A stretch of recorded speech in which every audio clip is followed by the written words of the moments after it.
보통 영화의 첫 장면, 첫 대사는 중요한 단서를 드러내는 경우가 많습니다. 이는 헤어질 결심도 마찬가지인데 살인사건이 좀 뜸하네. 요즘 날씨가 좋아 그런가? 아무리 경찰이라도 위험하고 힘든 살인사건을 좋아할 리 없는데 혜주는 살인사건이 너무 안 일어나서 삶이 지루하다는 식으로 얘기하죠. 혜주는 살인사건을 쫓는 것이 유일한 낙이자 삶을 끌고 가는 원동력인 집착이 강한 형사인 겁니다. 특이한 점은 살인사건을 마주할 때마다 눈에 안약을 넣는 습관이 있는데요. 이는 사건의 진실을 정확히 파악하고 똑바로 보기 위해서죠. 나도 언제나 똑바로 보려고 노력해요. 절벽에서 죽은 기도수의 시체를 수사할 때 기도수의 눈 시점으로 흐릿한 시야가 보이고 그 위로 개미가 걸어다니는 장면은 죽은 자는 똑바로 볼 수 없다를 보여주는 것입니다. 혜준에게 미제 사건을 쫓아 사건을 똑바로 보는 것은 본인이 살아있음과 동일한 의미인 거죠. 이렇게 빈틈없고 집착이 강한 태도는 경찰로서 매우 훌륭한 덕목입니다. 내가 품위 있댔죠. 품위가 어디서 나오는지 알아요? 자부심이에요. 그래서 혜준은 여태까지 자부심을 갖고 품격 있는 경찰로 살아올 수 있었는데요. 참고로 안약을 넣는 장면은 영화 내내 총 3번 나오는데 기도수 사건, 애널리스트 사건, 마지막으로 송소래에 실종되었습니다. 여기서 세 번째 안약은 다른 두 장면과 두 가지 큰 차이점이 있는데요. 먼저 처음 두 사건은 모두 시체가 발견된 강력 범죄 사건이었습니다. 하지만 송소래의 경우 그냥 실종이 의심된 상태로 죽었는지 불분명했죠. 자신이 사랑하는 사람이 사라졌기에 더 수사에 열을 올린 것도 있지만 사실 송소래는 이전에 이미 혜준에게 자신의 죽음을 예고했었습니다. 난 혜준 씨 미결 사건이 가고 싶어서 오로지 내 생각만 해요. 그래서 혜준은 송소래가 그냥 실종이 아니라 정말 죽을 수도 있음을 인지하여 그 심각성을 깨닫고 안약을 넣은 채 본격적인 수사를 진행했던 거죠. 또 다른 장면들에는 안약을 깔끔하게 넣는 데 성공하지만 마지막 장면에서만 안약이 혜준의 눈에서 흘러내립니다. 이는 송소래의 죽음을 예상하고 슬퍼하는 눈물이기도 하면서 또 한편으로는 혜준이 경찰로서 사건을 똑바로 보는 데에 결국 실패했음을 의미하기도 합니다. 헤어질 결심은 한마디로 최연소 경감이 될 정도로 품격을 잘 지켜온 경찰 혜준이 용의자 송소래를 사랑하면서 점차 붕괴되어가는 스토리라 생각하시면 되는데요.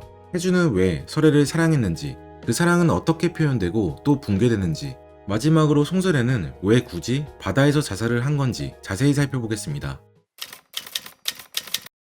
송소래는 독립운동가 개봉석의 외손녀로 중국에서 미립국한 캐릭터입니다. 설애가 중국인이라는 설정은 남편의 살인 계기가 되고 다소 생소한 단어의 명대사가 탄생하는 역할을 했는데요. 사실 이 설정은 정석영 작가가 탕웨이를 캐스팅하기 위해 박찬욱 감독에게 제안한 설정이라 합니다. 처음엔 여주인공이 사건 용의자라는 것 외엔 구체적 설정이 없었는데 탕웨이 배우를 염두에 두고 중국인이라는 설정을 추가했고 이름도 서쪽에서 왔다라는 뜻의 설애라 지었다고 하죠. 설애는 드라마를 통해 한국어를 배웠기 때문에 단어 선택이 다소 고풍스러운 편인데 대표적인 것이 바로 문득, 마침내입니다. 마침내 죽을까봐. 마침내 남편이 죽었다는 발언은 뭔가 기다렸던 일이 드디어 일어난 것 같다는 기쁨의 어감으로 들려 설애가 더 수상하게 보이도록 만드는데요. 사실 마침내의 사전적 정의는 드디어 마지막에 라는 뜻으로 한국인들이 평소 쓰는 맥락을 모르는 설애에겐 그저 운명처럼 다가왔다는 느낌이겠죠. 고소공포증이 있는 설애 입장에서 산에 자주 가는 남편이 걱정되었는데 결국 올 것이 왔구나 정도로 사용한 듯 보입니다. 이 장면부터 혜준은 설애에게 점차 빠지기 시작하는데 마침내. 저보다 한국말 잘하시네요. 어색하게 들릴 수도 있지만 생각해보면 혜준은 마침내라는 표현이 어쩌면 더 정확할 수 있다고 느꼈기에 설애를 이해했고 또 자신과 닮았다는 생각을 합니다. 영화는 계속해서 이둘의 공통점을 그리는데요. 내가 설혜 씨 왜 좋아하는지 궁금하죠? 설혜 씨는요, 몸이 꼿꼿해요. 혜준은 설애의 몸이 꼿꼿해서 좋다고 하지만 사실 혜준도 그에 못지않게 꼿꼿한 사람이죠. 박찬욱 감독은 혜준과 설애가 서로 같은 종족임을 보여주기 위해 일부러 둘의 핸드폰 기종이나 차의 종류까지 동일하게 연출했다고 합니다. 설혜 씨가 나하고 같은 종족이란 거 진작에 알았어요.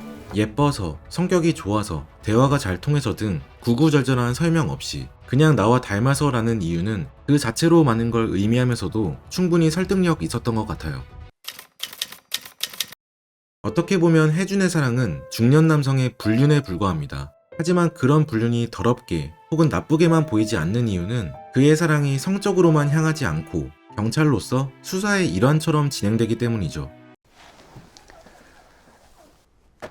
먼저 취조하는 도중 용의자에게 비싼 스시를 시켜주고 함께 정리까지 하는 모습은 마치 연인이 데이트하는 것처럼 느껴집니다. 간장이 2개나 왔는데 굳이 하나로 나눠 먹는 장면을 봐도 애틋함이 느껴지죠. 그 후에도 수사를 명목으로 설애의 집 앞에 잠복하여 그녀를 염탐하고 사생활을 녹음하기까지 합니다.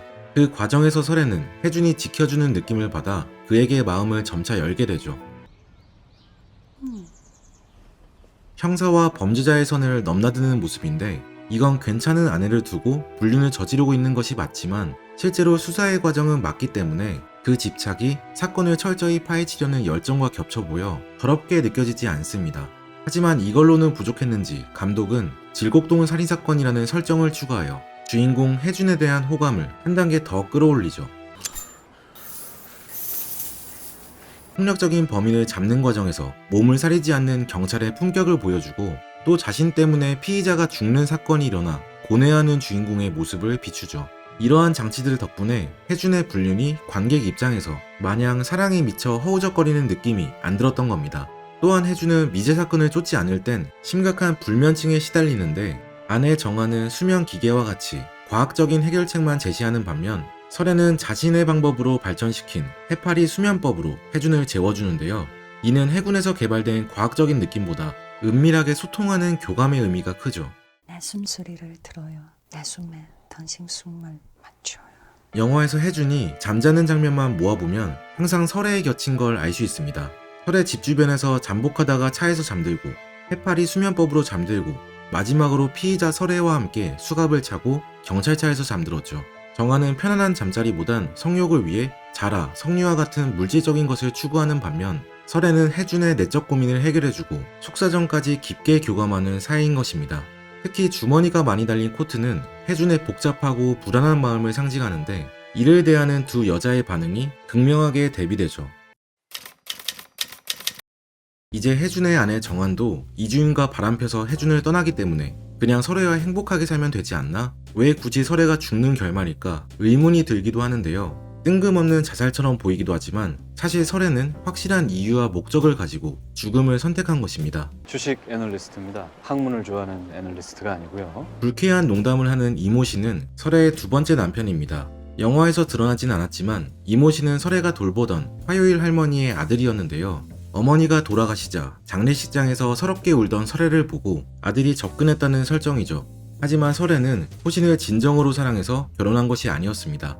호신이 차고 다니던 이 시계는 설애가 선물해준 건데 사실 첫 남편의 시계를 유리만 갈아 선물한 거죠. 그럼에도 설애가 호신과 결혼한 이유는 혹시 절망적인 현실을 벗어나게 해주지 않을까 하는 기대 때문이었습니다.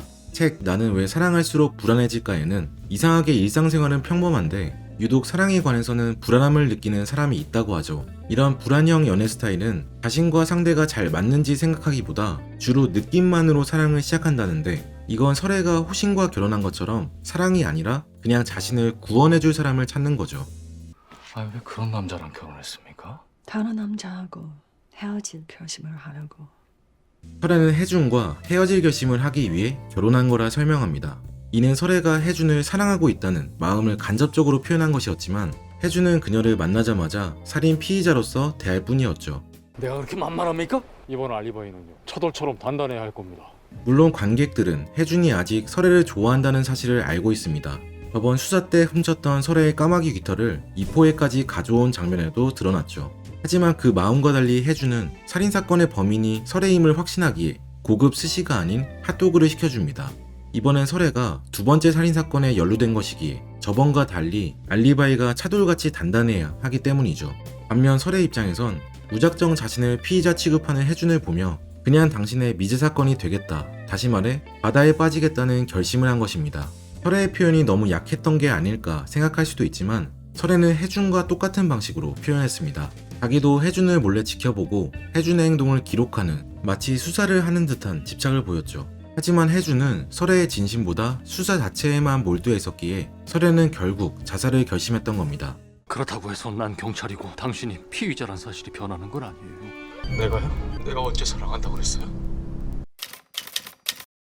설애가 자살한 목적은 혜준의 붕괴되었던 품위를 다시 세우면서도 자신의 죽음을 미제 사건으로 만드는 것이었는데 왜 하필 바다였을까요? 정석영 작가는 헤어질 결심의 모티브가 인어공주였다고 하는데요. 인어공주는 사랑에 실패한 뒤 바다에 몸을 던져 물거품이 되는데, 여기서 물거품과 바다는 왕자를 위한 희생을 상징하죠.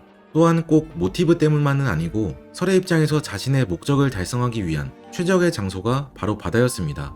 사실 설의 자살은 이포에 오기 전부터 어느 정도 계획돼 있었는데, 저 폰은 바다에 버려요. 바다에 버려요. 이 장면의 옷을 잘 보시면 사철성에게 맞았던 날의 옷이죠. 설애는 혜준과 헤어지기 위해 호신과 결혼했지만, 호신은 쓰레기 같은 남자였기에 혜준에 대한 마음은 더 커져만 갔습니다. 그래서 자살할 각오까지 하고 혜준을 보기 위해 이포에 온 곳이었죠.